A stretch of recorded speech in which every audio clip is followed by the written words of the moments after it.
Hi all, right back with more DD at Saipan. This is part 30. Bit of a late night episode, so not sure I'm going to be about too long. Didn't think I was going to get back tonight, to be honest, but yeah, I popped up the stair and thought I'll have a look. And yeah, Martin's made some comments from the last part, from part 28. 29, I'm just putting together. I'm going to have a look at it before my bed. And quite interesting comments. So wanted to maybe discuss them.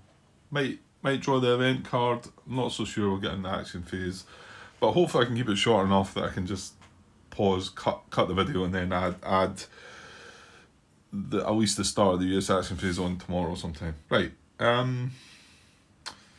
There was something else on my mind, but can't think what it was. Right. Okay.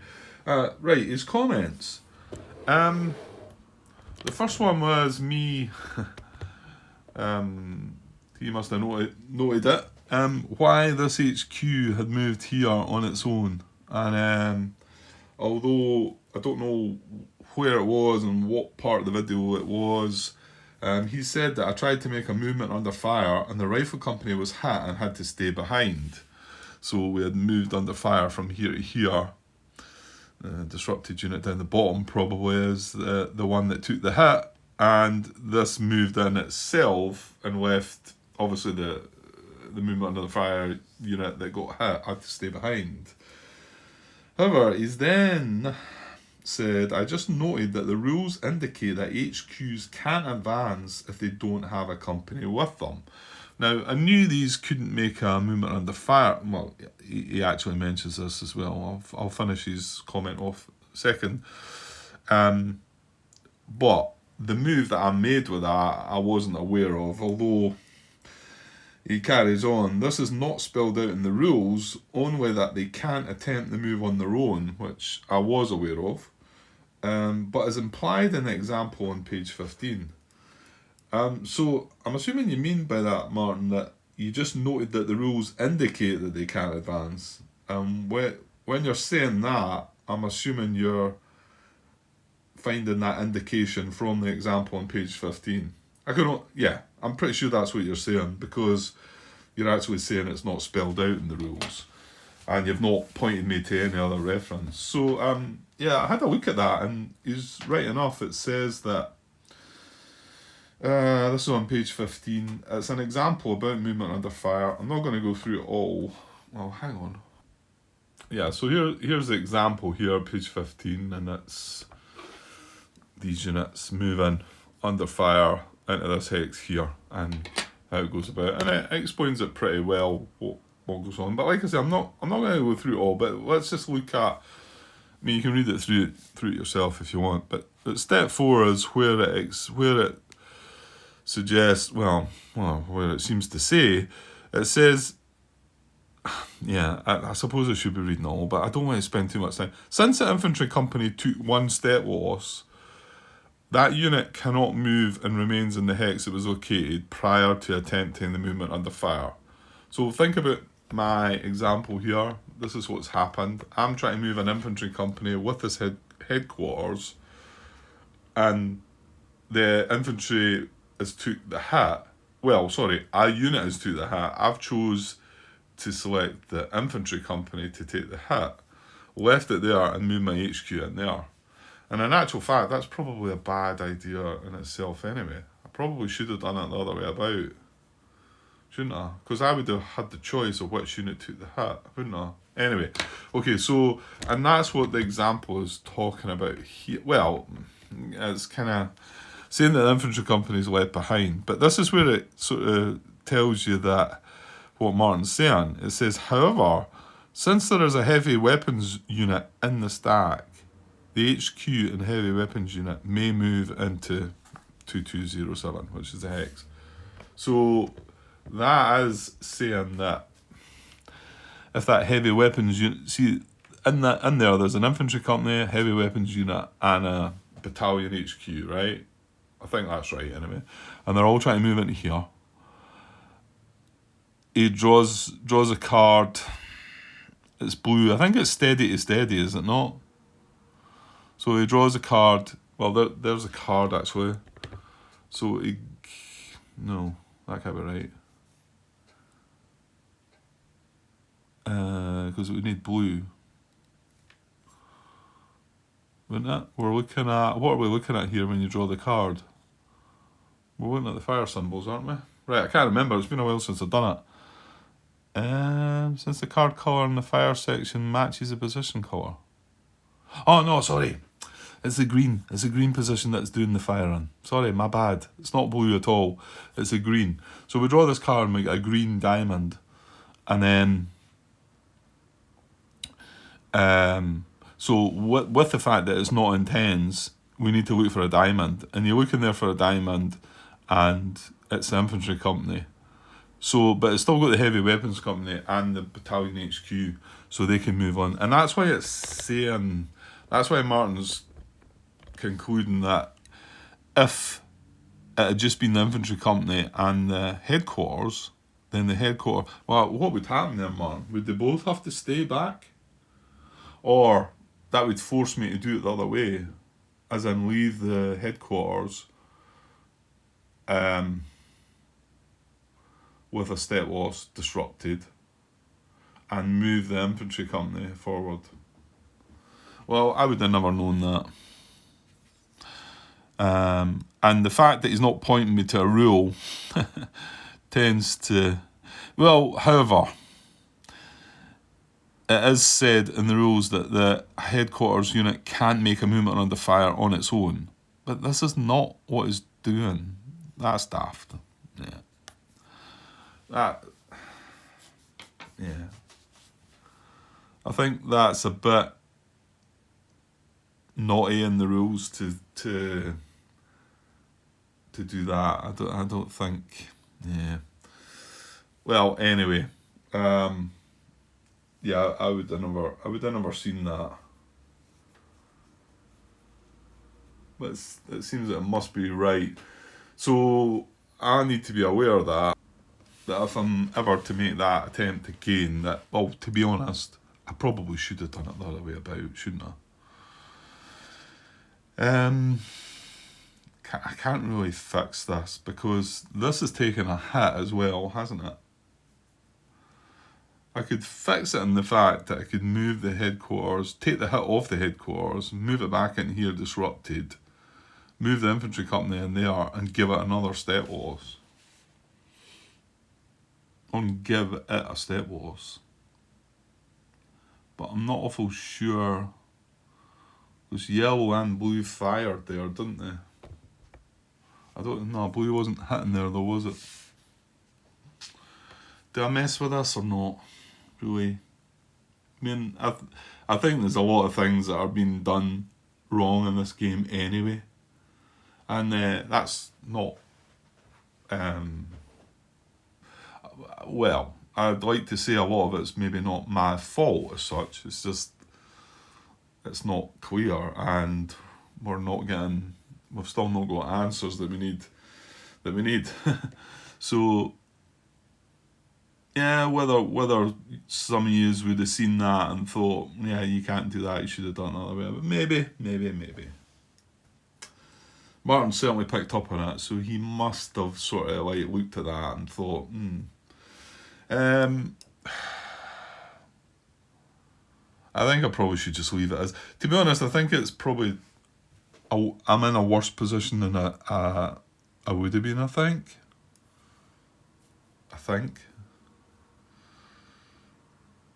And again, this headquarters... the headquarters must have been hit by...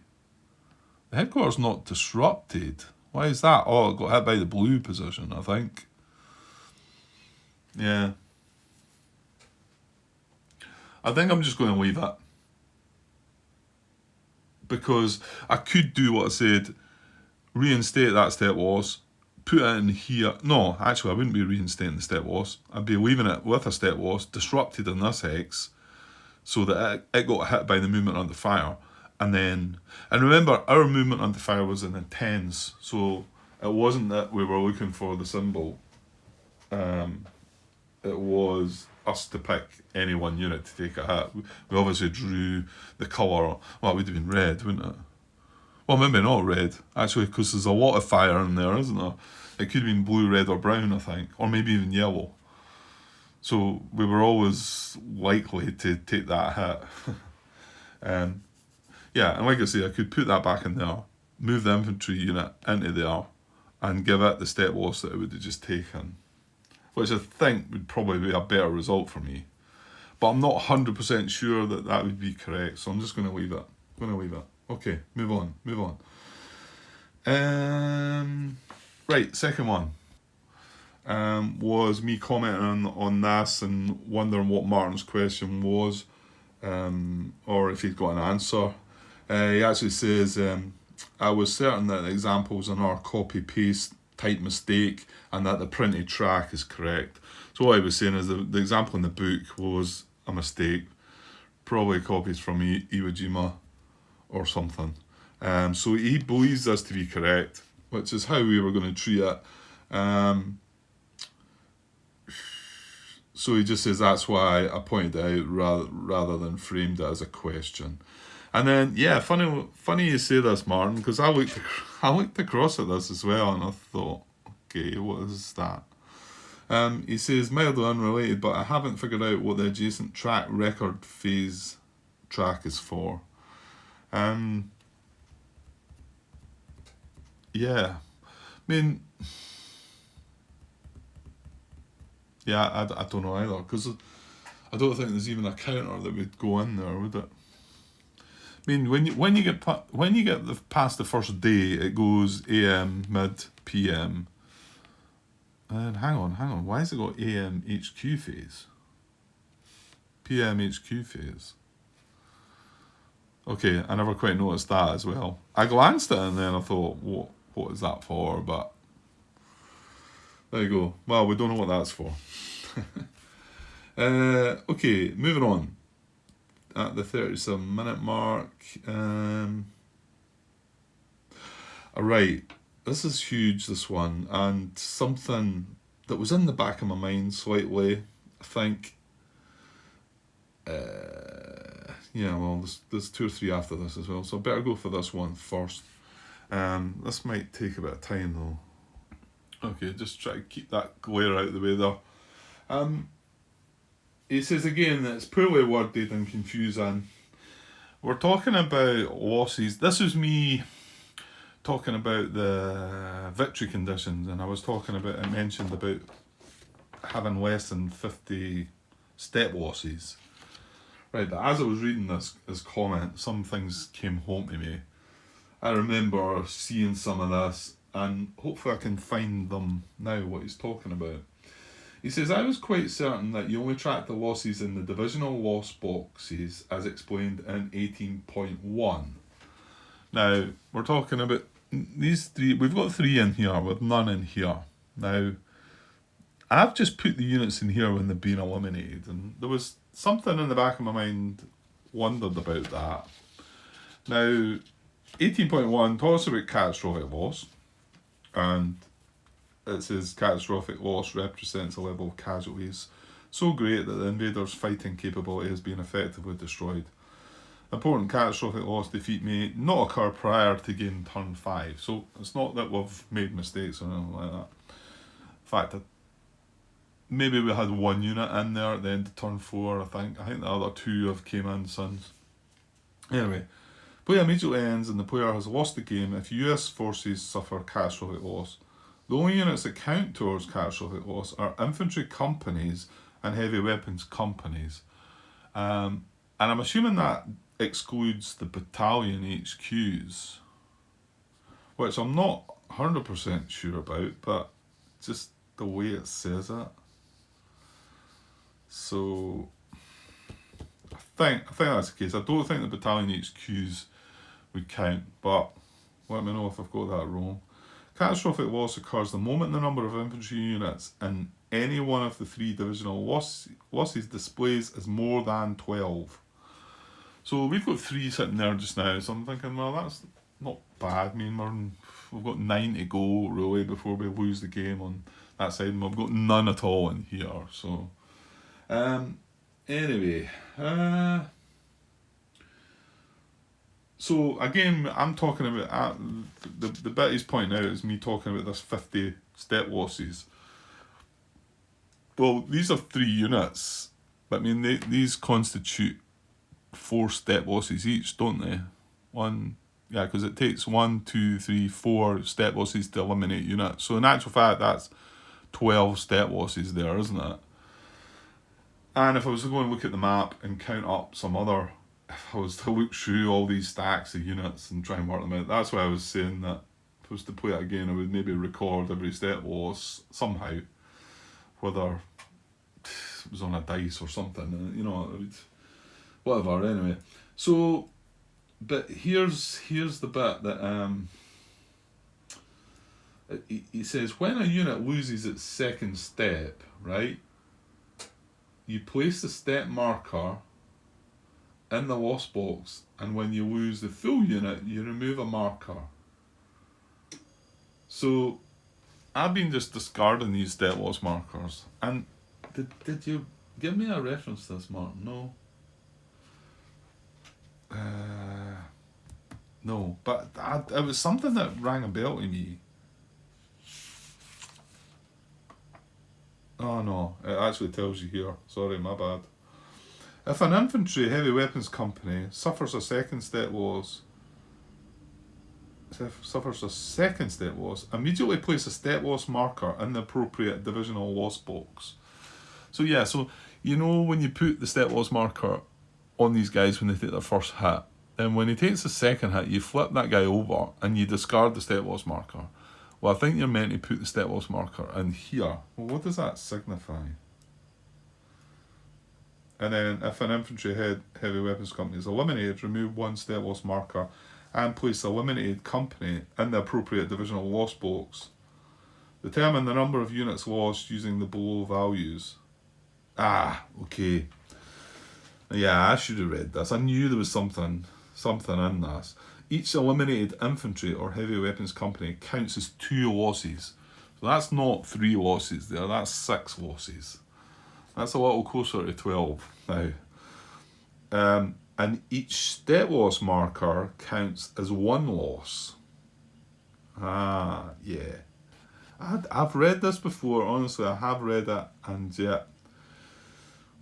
What kind of bugs me a little bit that this is in the scenarios section, telling you about catastrophic loss. I know you need to know about it regarding how your victory conditions are run, how you win and lose the game, but I just feel like that could have been somewhere else as well, or talked about somewhere else. However, maybe I'm making excuses. So infantry heavy weapons that are rebuilt are removed. Yeah, that's right. Infantry heavy weapons that are rebuilt are removed from the loss box and no longer count towards the divisional loss limit. Yeah, because I had read that. And Martin carries on and talks about that because, so he carries on, when a unit loses its second step, you place a step marker in the loss box, and when you lose the full unit, you remove a marker. Companies are then counted as 2 losses, and a step loss marker is counted as 1 loss. Okay. So we might have more than 6, actually, because I might well have units out there on the map, well I'm pretty sure I do, that are 2-step units that have just lost the step loss marker. So there might well be more. Well, and there might be some in here as well. And then companies are then counted as 2 losses, and a step loss marker is counted as 1 loss for catastrophic loss. But this is just for catastrophic loss. But however, I'm glad he's brought that to my attention, because I did read all that before, but I wasn't getting that. And then he says, note that 18.2.4, which is the victory conditions, refers back to 18.1. Yeah, so it does. So what we're talking about now is where, where my question, where I was talking about this 50 step losses. You can see it there. This is 18.2.4, but like Martin says, it says there, US forces US player wins if US forces have not suffered more than 50 infantry 18.1 step losses by the end of game turn 4. And 18.1 is what we've just been discussing, catastrophic loss. So, like he says, note that 18.24 refers back to 18.1, which implies that you only check what's in the loss boxes. However, the loss limit for scenario 1 is 50 infantry step losses, and that's not possible to reach if you use the 18.1 way of counting. Yeah, that's right, it won't be. So, yeah, because that would be 6. Sorry, that would be 6 step losses in there, whereas, in actual fact, that's surely 12 step losses, isn't it? Because it takes 4 step losses to eliminate the unit. So there's some mess there as well. He says maybe you're supposed to just check the loss boxes but count the actual number of steps in those boxes when you check the victory conditions. And he finishes that with a question mark. As in, like I said, that's 12. So yeah, I don't think he even knows how you're meant to count that up. I think, well, yeah, I guess that could be another question to try and sort it out, but I mean, I kind of thought it was every step loss, but it's not made clear there at all. But yeah, I'm really glad you brought that one up, Martin, because I was not quite getting that right, and I made a mess of things. So every 2-step unit that's not got a step loss marker on it on the map should have a step loss marker in the appropriate division loss box. So let's hope I've not got 6 of them, because that would be catastrophic loss. 6 of them for the second division, obviously. Right, okay, Grant, come on, move on. Yes, and then his next one is kind of linked onto this as well. It's at the 53-minute mark. It says, Sai, right, the sequence of play as well as 18.1 both indicate that you can rebuild units from the loss boxes. Does it say it in the sequence of play as well then?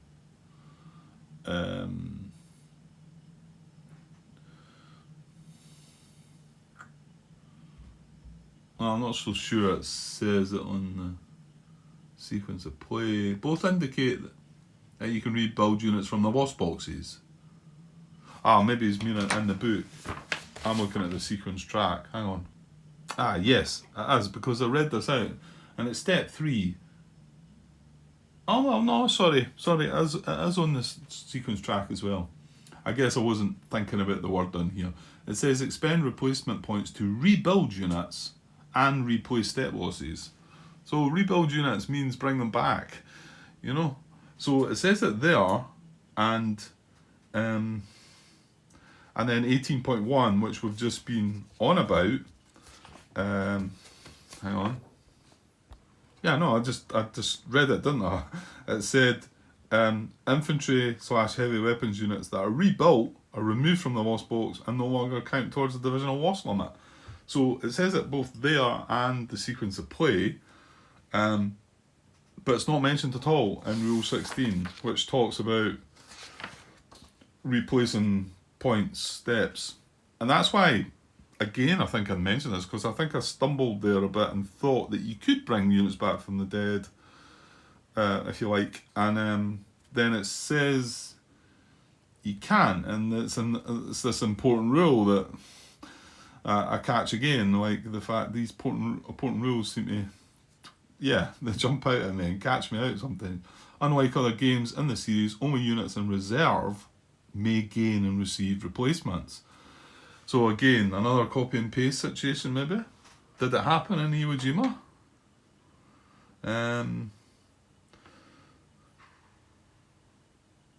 There it's said that only units in reserve can receive replacements. There's nothing in the rules explaining how you'd handle a rebuilt unit if this was possible. And then he's got in brackets, when and where would they enter? Yeah, there's nothing to tell you anything about if you were able to rebuild. So again, this is more nonsense, really. It really is. but these things are in this rule book. Let me have a look at Iwo Jima. Yeah, well, this is totally weird because it definitely looks like you can rebuild units within Iwo Jima, but it's not even as if these rules have been copied and pasted. That's the thing. If I go to 18.1, are they this? Well, these are. Oh, catastrophic loss, right enough. Hang on. Yeah, that could have been copied and pasted. Oh, it's not really copied and paste because it says units that are rebuilt and removed from the loss box no longer count towards any loss limit unless they are again destroyed. That's hard, that's not a copy and paste. Yeah, we've got infantry / heavy weapons that are rebuilt or removed from the loss box and no longer count towards the divisional loss limit.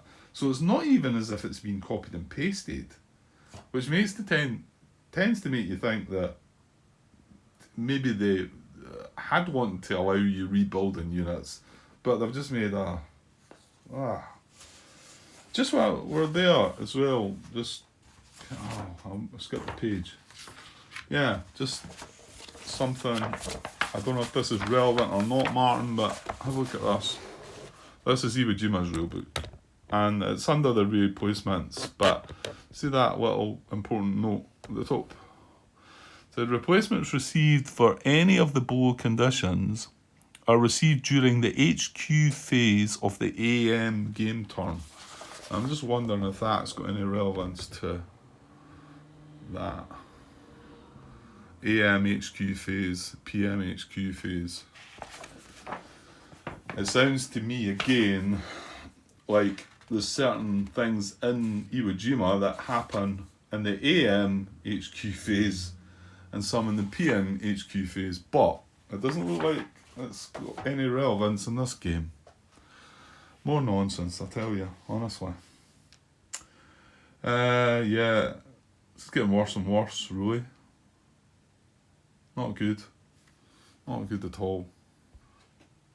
Yeah, again, I like, and I don't like, playtesters, I don't want to get on to playtesters. I'm sure, they're doing things, they're not getting paid for what they do, and they're trying to help out and all that. But I do wonder how they get given the game to playtest. Like I say, it's not something I've ever done, but I do wonder how that gets put to them. But let me just say that if I was given this game, the components could be a lot of, not finished components, fair enough. But if I was given the rules like this in this game, well, you can see what state I'd be in trying to playtest this game. Because this is what you're seeing on this recording is what I would do. This is how I would play the game. And I do wonder if they get given... You've got to wonder if the rules that they get given are maybe not the finished rules or something. There's definitely... Yeah. Okay. Right, moving on. These markers here, this is, I was talking about the markers, and I was also talking about how you could keep track of what you'd use, because you can only do, one engineer point a day, one tank point a day, and then you've got your different infantry battalions. He rightly so says that these markers are kind of pointless, since you have to use the replacement points immediately. And that's right, it's all within the HQ phase. You convert, you expend the replacement points to rebuild let's I'm just reading what it says, of course.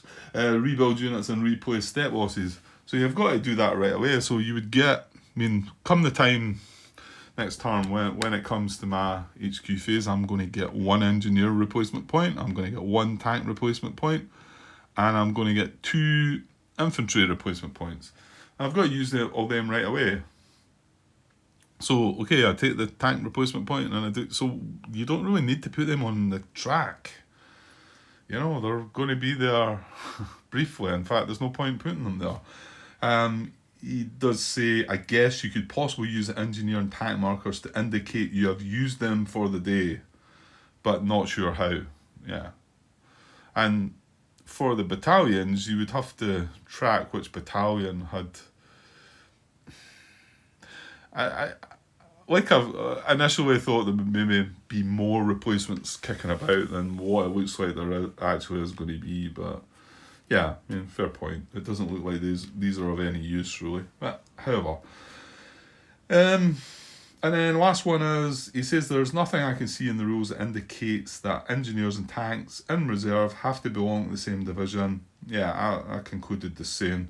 Nor does it say one can't be an army unit, which I hadn't thought about. But so in theory, you could put one second division tank and one fourth division tank in reserve to replace a step in the second division tank, or yeah, and so on and so forth. Yeah, okay. So, yeah, some good comments there, Martin. I'm glad you brought up the catastrophic loss, reminding me of how that works, because I've made a bit of a hash of that. Hopefully we're not sitting in a lost position right now. Yeah, see, for instance, oh no, yeah, this unit here has got 2 steps. So in actual fact, there should be a step loss marker in the 4th Marine Division losses box for that. And he's not the only one that's kicking about. In fact, there's a heavy weapons unit sitting by itself as well. So there's another one. So, yeah, I'll need to watch that. But again, like I say, is this game, that's, I'm starting to feel now, and then all the stuff that's come up this evening as well. Okay, it's maybe a late nighter and I'm maybe can maybe getting a bit more frustrated than I normally would, but just makes me feel that I don't want to be playing these games all wrong, even if I'm playing them wrong because I don't know what the rules are, because they're a bit of a mess, and well, we're also waiting on a lot of answers for a lot of questions, and there's many more questions that we could probably put together, right? But it tends to make you think that you're going to just, yeah, put the game away, maybe.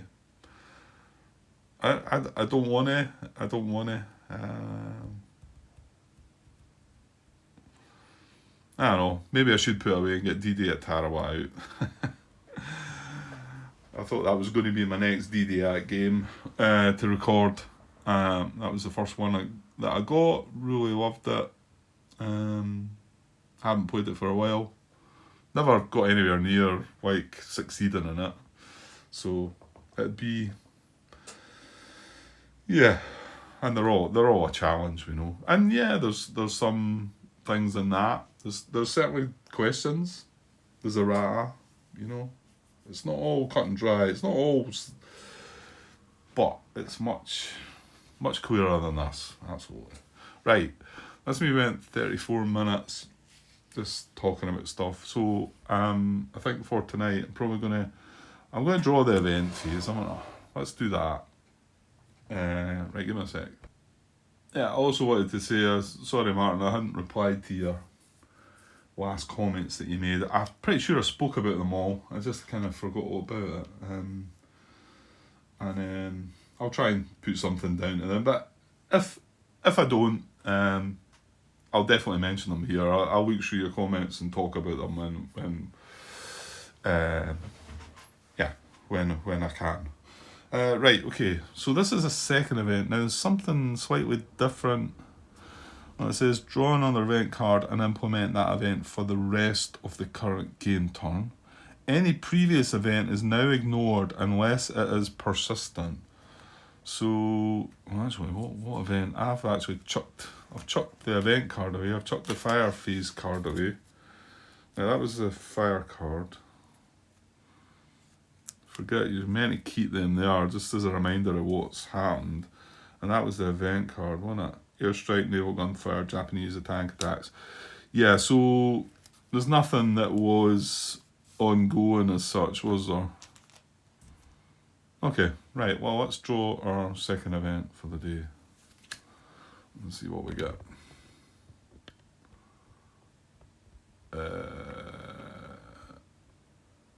Right, that's not so good then, isn't it? So it's Japanese reinforcements again. Yeah, Martin actually added that as part of the question. I'm pretty sure that's just a typo, but you never know, because Japanese reinforcement without the S, could potentially mean that there's one, and then obviously S is, plural. There could be more than one. I don't think that's the case, but however. Right, so we've got a reinforcement and we've got smoke. I get the feeling the smoke's not going to matter then, isn't it? I think it's only going to last to the end of the turn. Let's have a look. Back to the book. Smoke. Place smoke markers on the 2 positions closest to US units that match any of the 3 fire colours on the card we've got. Right, okay. If 2 or more are equally distant from a Japanese position, choose only 2 using the following colour priority: red, blue, orange, brown, purple, and then green. Right, that's all it says. 6.23.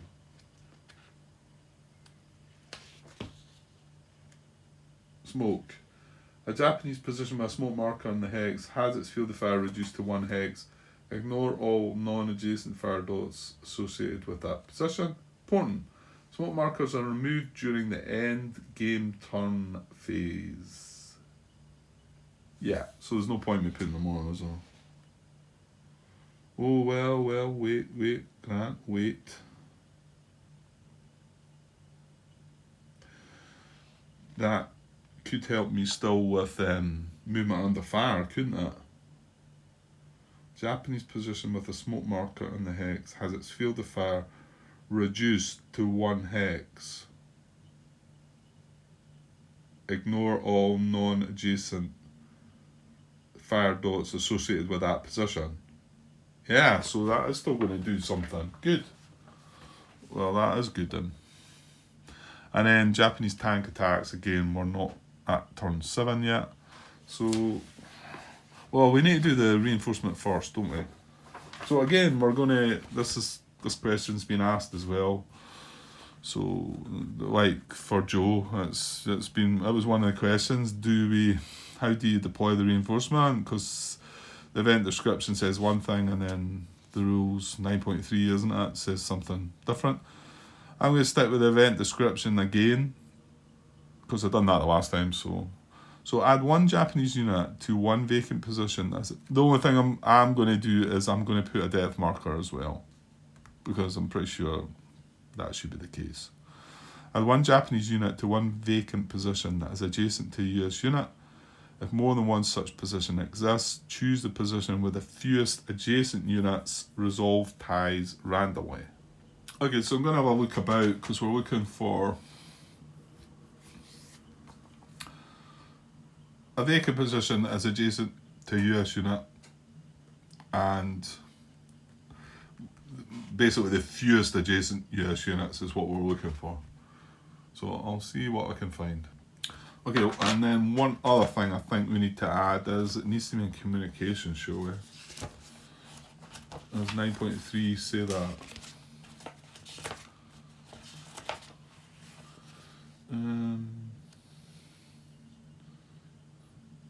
Place the unit face down with a depth marker on an empty Japanese position hex that is in communication. So we'll stick with that as well. I think it makes sense. It makes more a mockery of things as well, though, because there's no mention of depth marker in the event description. There's no mention of it should be in communication. So they 2 things do start making you really, really wonder about, should it be 9.3? But why do they give a description of how you would place it? It wants the least amount of US units adjacent, and then resolve ties randomly. It's not that it's just giving you a bit of this is what the event's trying to do. It's actually telling you what to do. Okay. Right, well that one obviously is not in communication. Again, we're basing that on should this guy be here, but I'm going to have to just stick by my guns with that one. Right, what happens if we don't find anybody adjacent? Does it need to be adjacent? Yeah. Right, well that's adjacent, but it's not in communications. Well, you know what? There's nothing. I don't think there's anything.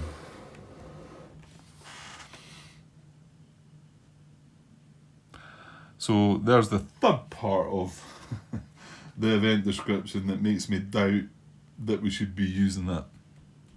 Because I'm pretty sure, well, I'm just looking still. Like I say, that's empty. And then that's empty, but again, they're both not in communication, and I'm not going to start saying that that's not there, because I've got to just stick with something that I feel's right, even though that I know that it might not be right. Yeah, well, there's not a position, so what do you do now? Because 9.3 definitely guides you otherwise. I'll just open that up just now. So it goes with the depth marker in communication. Position hex using the following priorities. This is 9.3. A position hex adjacent to a US unit. Okay, well, we looked at them. None of them are in communication. Place in the hex with the lowest position number if 2 or more are adjacent. Right. Number 2, preference number 2, priority number 2. A position hex within 2 hexes of a US unit. Place the hex in the lowest number if 2 or more qualify. Could we do that? I don't even think we could do that, you know that? There's not an empty position within 2 hexes. Again, just looking up top there. Well, maybe if we can't get this, well, let's look at the next priority though, Grant. Because I'm pretty sure we're going to get something. Yeah. So if you can't get it adjacent, and then priority 2 is within 2 hexes, priority 3 is the hex with the lowest position number. Ah, dear.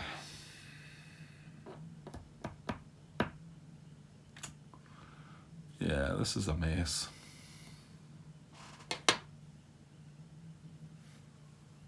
I shouldn't have moved on, really, should I? I should have. I guess it was. I think it was Joe just reaching out to wanting to answer the questions, and I think it was about that time I was thinking about. I think that's when I was nearing the end of turn 4 when he asked, or maybe I just finished turn 4 and I thought, well, could this breathe new life into the game and make things all clear? Well, I suppose I didn't expect everything to become clear, but just to some extent.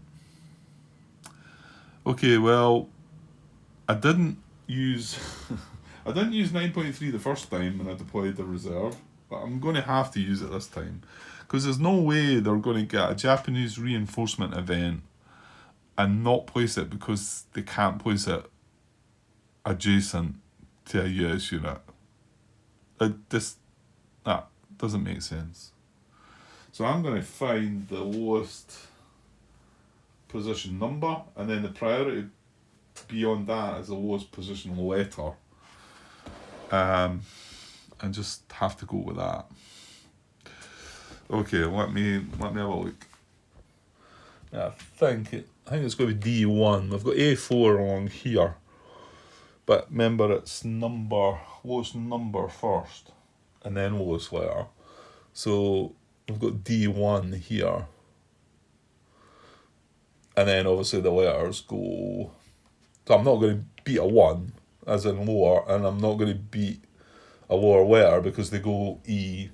Oh no, that's not true. B's along here. So actually I'm looking for B or C maybe. But it would need to be B1 or C1, wouldn't it? Yeah. No, I'm not seeing them. I'm seeing a lot of C's. Yeah, I'm guessing B1 is probably covered with something. Does it show you on that wee map maybe? Yeah. You can see B2. There's B1. B1's a brown position. Down here somewhere. It's maybe there. Yeah, there's B1. And then C1. You see that on the map? I don't know why this is relevant, right? C1's this yellow position. Maybe here? Yeah, there's C1. So we're not going to get B1 or C1, so we will get D1, which is, what did I say? Yeah, purple position there. So I'm going to draw, I don't know. I just feel there's no way that you're going to get a reinforcement event. I mean, we were able to do it the last time, but it just shows you that there's something wrong there, isn't there? Either that or they're meant to just be a lot weaker in doing it. Right, there's our reinforcement. Again, who knows what it is. Might be one of the ones from game turn 3, but I don't know. Right, let's do the smoke bat and then let's just maybe get out of here. You know what, I could just turn this into a part. The length it's went on. Hopefully I'll put a comment in the headers that we've done an event and blathered about stuff. Got frustrated again. Okay, so the smoke event. Place smoke markers on the 2 positions. So we're looking for 2 positions. So we're looking for 2 smoke markers. Let me grab a couple of smoke markers.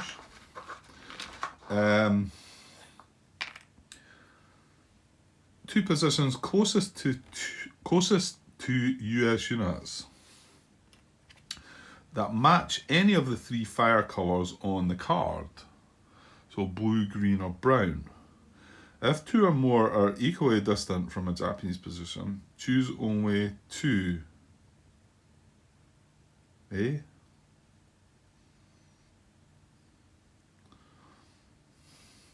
Oh, right, that's talking about the colours now. Right. Not so easy to get my head around that. And then it gives you a priority of colours. Right. 2 positions closest to US units. Right, let's look at the positions adjacent that are either blue, green or brown then, I suppose. Right, okay, it's just these 4 here. There's nothing actually, there's not any blue, green or brown. This is yellow way down here, red, yellow. Now, I've got this one marked that's got nothing in it because it doesn't actually say that the position needs to be occupied. I mean, if I'm having a choice in this matter, it's not going to be that one, but... So, if 2 or more are equally distant from a Japanese position... Hang on. Equally... Place smoke markers on the 2 positions closest to US units that match. Right, okay. If 2 or more are equally distant, choose only 2 using the following colour priority. Red, well, red was not on the card. Blue, so we're prioritising blue. And that takes off that green. And, no, well, hang on, Grant. That doesn't take off the green yet. Because we've only got 1 blue here. So what's next after blue? Orange was not involved. Brown is next, yeah. So we're going to have the blue and the brown. And we're not going to have these greens. I don't think this would have applied. But I don't know, it didn't seem to stay it there. So I think that's the two positions. But let me just look at 6.23 again while we're here. That just kind of tells you what it does, doesn't it? A Japanese position with a smoke mark in the hex has its field of fire reduced to 1 hex. Ignore all non-adjacent fire dots associated with that position. And then important smoke markers are removed during the end game turn phase. So obviously you want this event in the first event phase. However, I've realised that it will enable, I'll possibly enable some movement under fire around that blue position and this brown position that I'm not so sure it's going to help very much at all, to be honest, but there we are. Anyway, okay. I think that's the second event done. Yeah, Japanese tank attacks didn't happen. Right, so we are now moving into the US action phase, and then also we need to remember we've got Japanese artillery fire as well at the end. To draw a card and see what's what. Yeah, there's a card there. And the card we had for our first event does not have artillery on it, so but all the other cards I'm seeing lying about do have it, so it's very rare not to get it. And it's quite brutal actually. I mean, 7 hits. And we can't really do an awful lot. They're too far inland, aren't they? I mean, here, and then the ones way up the back, and then, well, I suppose this is the potential one that we could, but it's not an ideal sort of opportunity, and we're struggling down in that corner, to be honest. Keep getting smashed about, and that whole stack there is disrupted, so... And this is that strong, but again, should it be this strong? Maybe not, but... Well, okay. Right, I'll leave it for now. I did think I was just going to be cutting this and coming back tomorrow and adding something on at the end of it, but it's got to 52 minutes, so I might as well just put it out there. Hopefully add something in the header for you guys that aren't interested in all that stuff about me moaning about certain rules and complaining about things and getting frustrated and whatever, and then just showing you an event so you can skip on to the next part. And then it will be the US action phase, so what's our thinking of that? Well, I don't really know. At a glance, there's a lot. This is the bit that really you need to spend a bit of time and work out what you're trying to do. Yeah. I'm not sure. There's that many stacks of units that looking through them to find out what's what. I know this was not the CC one, wasn't it? Yeah. And we were all set to go in with our hero, and then that wasn't an option now. In fact, no, we can't even attack this because we've only got a tank adjacent. Yuck. Yeah, so all we could attempt to do with that is barrage it to like disrupt it maybe. Yeah. Okay. Well, hopefully when I come back tomorrow, I won't just jump in and press record right away. I'll look at what I'd like to maybe start doing, and I'll try and pause a bit more in particular through the US action phase, because that is when I AP. So you don't want to sit there and watch too much of that. Okay. Right, hopefully we'll be back tomorrow though. Yeah, if not, I've still got a couple of days off, so be back soon. Anyway, either way. Okay, cheers.